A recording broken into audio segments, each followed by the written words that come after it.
For more on all of this, we have Kathy Baughman McLeod, who is the director of the Adrienne Arsht Rockefeller Foundation Resilience Center at the Atlantic Council. She joins us in the studio.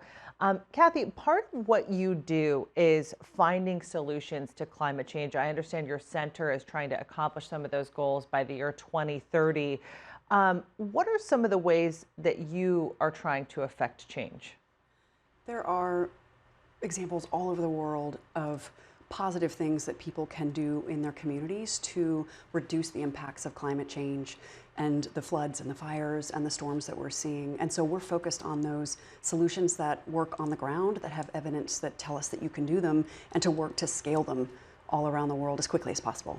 Why do you think we have seen such a historic turnout today? I mean, we're talking over 130 countries, thousands of demonstrations in cities everywhere.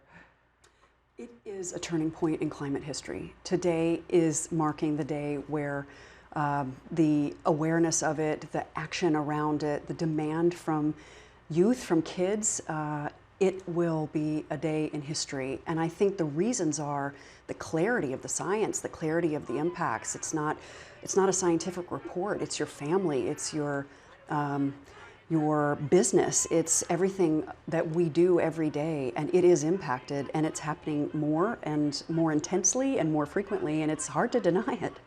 Do you think that we will see leaders, as a result of the demonstrations today, seeking to do more to combat climate change? And what is climate change really costing the world from a financial standpoint? Well, from an economic standpoint, the last 5 years has cost $925 billion from climate-related impacts.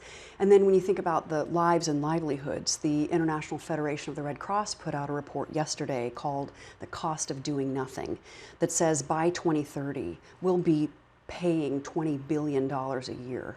And so the cost of doing nothing and the cost now is just growing.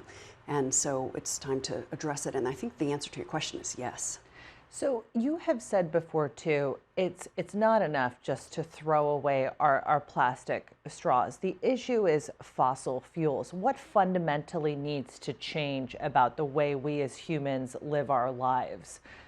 Well, I think building a culture of climate awareness and a culture of action. And when you think about climate change, there are two tracks. There's the mitigation track, which is to stop emitting the greenhouse gases, and the other is for adapting to what has already changed in terms of temperature on the planet. And so we know what to do. We have the technology to do it. And in terms of the magnitude of the action needed, it's policy. And that means elected officials and leaders acting on what we know is necessary.